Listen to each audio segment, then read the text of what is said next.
Hi, everyone. So I'm here to talk to you about why I think local insights matter and why it can be really, really challenging when you're given global strategies and kind of adapting to that and how you can maybe navigate those challenges.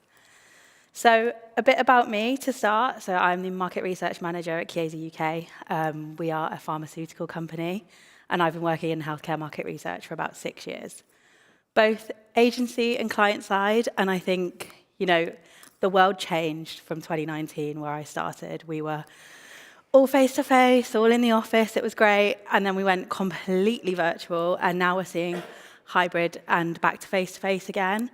And in pharma, that is still quite rare. So it's really nice to be kind of sharing a room with industry professionals. So what I'm going to take you through today, my great plan, really, is global and local market research have to be used to develop some kind of strategy. But when challenges arrive, it can be really tricky to kind of navigate those and know what to do.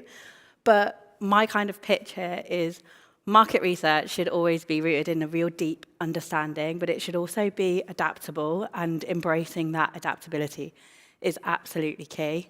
And really want to try and help explore some ways in which you can uncover strategic success. So to start, I'm really sorry, but I'm going to get you guys to stand up. There's going to be an activity. So I would like you to stand up if you have seen a pair of these slippers before. You might have worn them in a spa, in a hotel. But yeah, so stand up if you've seen them, if you've worn a pair. Okay. This is going to be short, I promise. Now, I want you to stay standing if you think these slippers have fit your feet perfectly. Okay, we've got one lucky winner. There is no prize. Everyone can sit down now. So my point here, talking to you about slippers when I come from healthcare, you must be thinking I'm absolutely bonkers. I am. But these are given to you on the premise that one size fits all. But we've just done a really quick experiment that doesn't work. One size doesn't actually fit everyone. So when we're given global strategies or global market research projects, that one-size-fit-all doesn't work. And what I want to take you through really today is how to adapt that to make that work for your local market. And when we're given strategies that are just point-blank not right, we generate insights that really lack true impact. So the golden question is how to implement that global strategy with your local differences. Well, there is no right answer. I'm going to tell you that right now. But when you're designing global market research or global strategies, it's really difficult to think about your end objectives, your end goals alone. Never mind when you're thinking about what your own region will think. Why would it be different in France versus the US? It's really, really difficult. So I'm not going to give you a kind of one-size-fits-all, this is how you're going to master market research. But what I'm going to really encourage you to do is lean on your local insights teams. They will know the market. They will know if you're given a strategy, how to unpick that data and to translate it back to that global team. So you might be given a strategy. And if you use your local insights teams, you can say, what does this mean for you? What does this mean for us? Because if you're not going to do that, you are going to end up with insights that don't mean anything, or you're given a strategy and you're like, well, I can't implement this in my region. It doesn't work for me. And that is a real shame. So similar to what Tom said earlier, I also agree that you learn a lot from where things go wrong. So I'm going to take you through today some parts of my career where projects have gone wrong. I learned a lot from them, and I think it's important to highlight. So back a few years ago, when I worked for an agency, we were running a multi-market research project. It was quite big, and it was all around a patient journey, so from the time they got diagnosed all the way to their latest treatment. It took us months of analysis, and we were presenting on Teams to a sea of 50, 60 people from all those markets, and we thought we'd smashed it. We thought we'd done so well. And then we kind of opened the floor for questions, and you get screening criteria, sample sizes, ask for deep dives in certain aspects of market. And then kind of just got a statement from someone that went, yeah, this is nice, we already knew this. Has anyone else been there and felt that pain? Because you kind of, you pour your soul into something and you think, well, if only the commissioner of the research had spoken to that local region and gone, yeah, we're running this, like this is the objectives. They could have said, oh, well, actually, we already have kind of these insights here. So why don't we do something else? Why don't we do some deep dives? Or this was really interesting, you could invest budget there instead. They could have really enhanced that market research and really made that more impactful for their region. So really, if you have got an opportunity, leverage those local teams to really enhance your methodology of your market research, because otherwise you can end up with that big sigh moment that I ended up with my team, and we were gutted.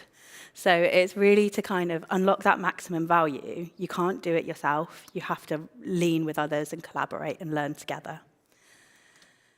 So speaking the right language. I've just told you that your local teams are the experts. They know everything. We still get it wrong. It's rare, obviously, but it still happens. But sometimes the objectives that we didn't set out to learn are the best things, the best insights that were generated. So some of the greatest inventions weren't supposed to be invented, like the microwave, penicillin, the concept of Velcro.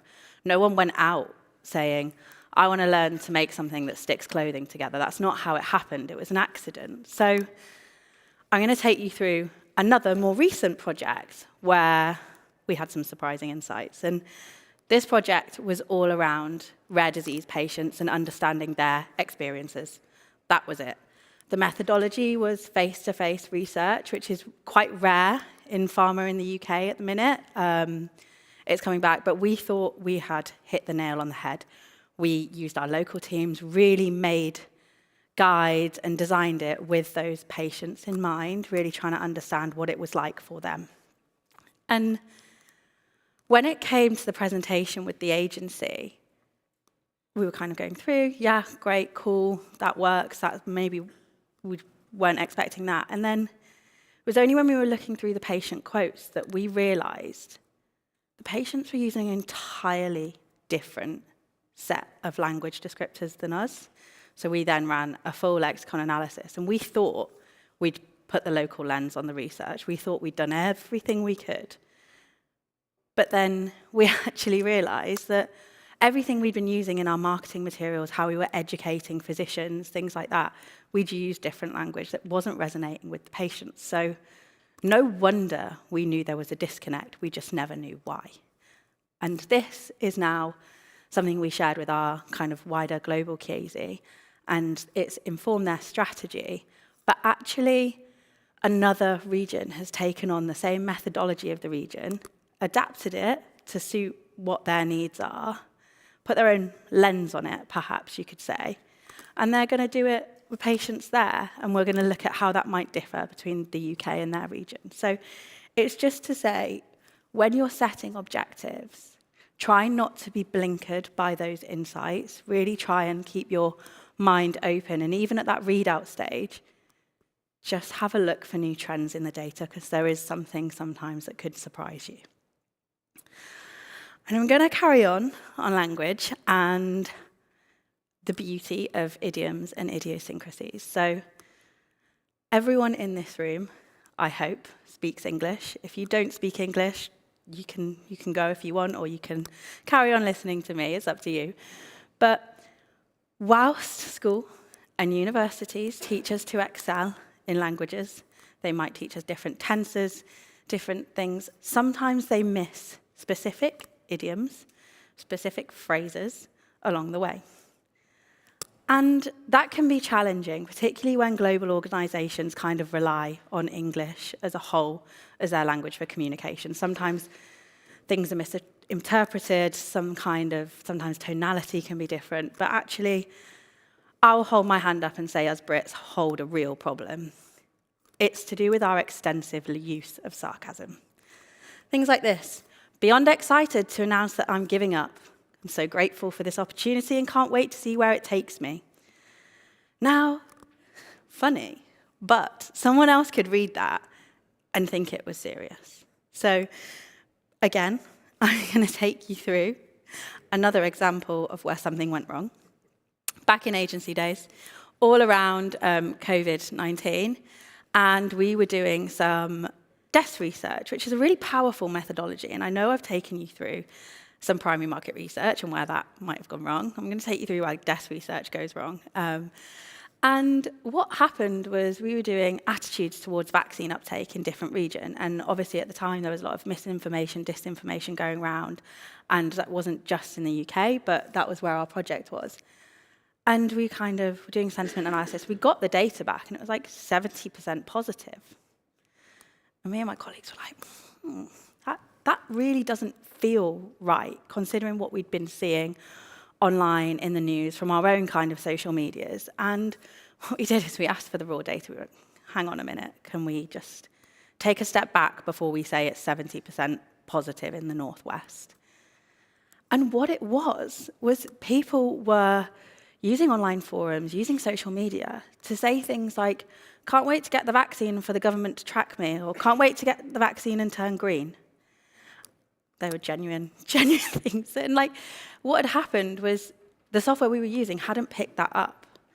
And so my point here is when you're selecting that methodology, just check it with the local teams to know if there should be anything that's flagged. If things can go wrong, they might.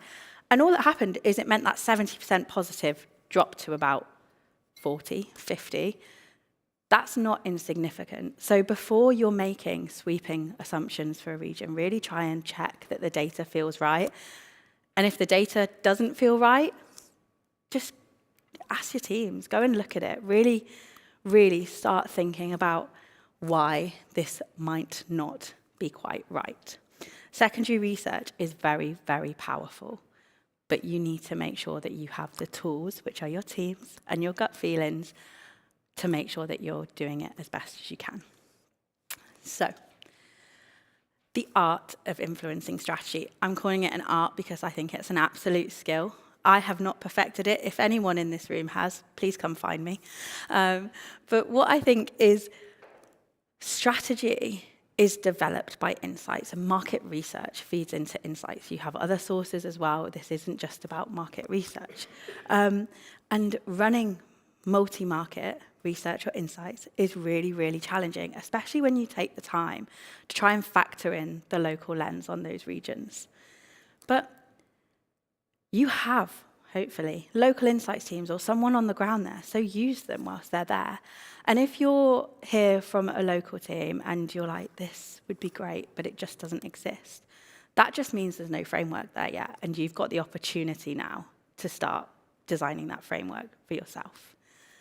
So my kind of hot takes on what could help is really showcasing to your global colleagues what's gone really well. Show them insights that have sparked real change. So take them through a project which has really made a difference in your local organisation.